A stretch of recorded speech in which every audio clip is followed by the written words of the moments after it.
Hi, this is Rech, physical therapist at Rech Physio. Talking today a little bit about diaphragmatic breathing, deep breathing. So if you're on here live, just type in live. If you're on the replay, type replay.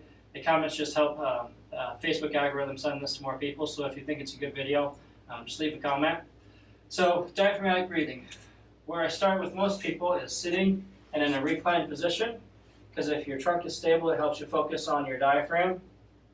And what I'll do is I'll have a person put their hand on their upper chest and then on their belly. And then I'll have them just take a deep breath. And that's usually what I see. So what I'm looking for is which hand is moving. And so what I just did is most of it was in the upper chest, which is what a lot of people tend to do when you take a deep breath. But to train your diaphragm and to really take a deep breath, you want to reverse that. You want the bottom hand to move and the top hand not to move a whole lot. So you want it more to look like this. So there's really not much motion at all up here, and you're seeing a motion down below. So you're coordinating that. You breathe in, your stomach should come out. You breathe out, you're pulling your stomach in. So I'll go through a few reps there.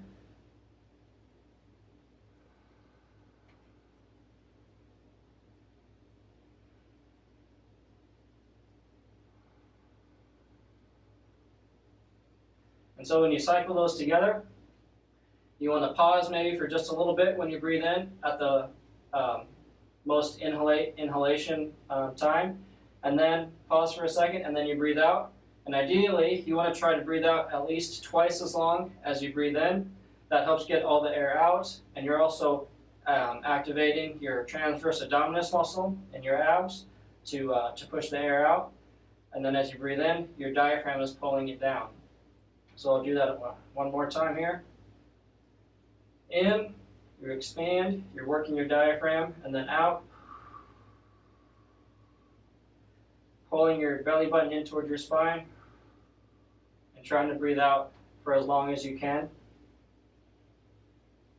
Breathe in, your tummy expands, and then pull in with your belly button towards your spine. So deep breathing, especially diaphragmatic breathing, does several good things. Number one, it can help you to relax, help you to calm down, help you to focus. And along with that, it'll bring down your heart rate. So it activates your parasympathetic nervous system, which is just the nervous system that's the opposite of your fight or flight. It's what helps you relax. Then your diaphragm, like I said, it's the top part of your core. So it's going to be very important for your lumbar stability. So if your diaphragm isn't weak, you're probably not going to be able to stabilize your core quite as well. Because if you remember, your core is your abs, your obliques, your back muscles, your paraspinals. So that's the cylinder, but then it also has a top and a bottom. So the top is your diaphragm, and the bottom is your pelvic floor. So if you're thinking about core stability, it's not just your abs. You got to think about your diaphragm and your pelvic floor.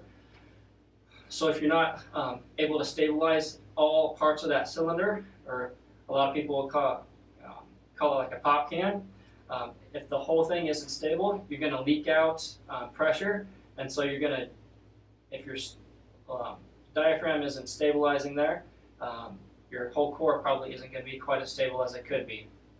Okay. Taking deep breaths, you also have a lymphatic system, which is kind of similar to your blood vessels. It carries junk and debris from your cells towards your heart to be towards your blood, which can then be filtered out through your kidneys. So doing deep breathing does a whole host of good things, and obviously it's going to help you breathe better. If you're having shortness of breath, you might want to take a look at how you're taking a deep breath.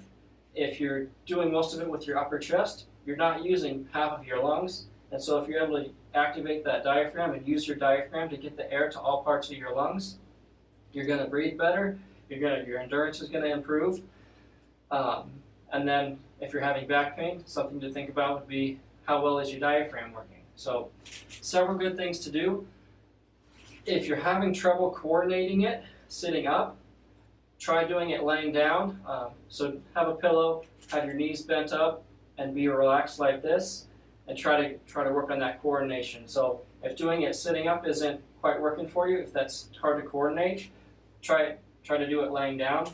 A lot of the older adults that I work with who are having trouble breathing, a lot of people have trouble coordinating that. People get so used to breathing with their upper chest, and they just forget how to take that diaphragmatic breath. So everybody is an older adult in training, so you want to start thinking about that even if you're a young person. So for what I do myself is I take a few deep breaths every day. I just try to think about it throughout the day, and if I'm just doing something, I take a deep breath and work on going all the way through with my diaphragm getting that deep breath down into the bottom part of my lungs. So give that a try. As you progress, doing it in standing or different positions is going to be a way to progress that. So thanks everybody for watching. If you have pain or trouble moving or know someone who is, message me. Find out how I can help. I'm doing telehealth visits and in-person visits with folks. So have a good weekend, everybody. Thanks for watching.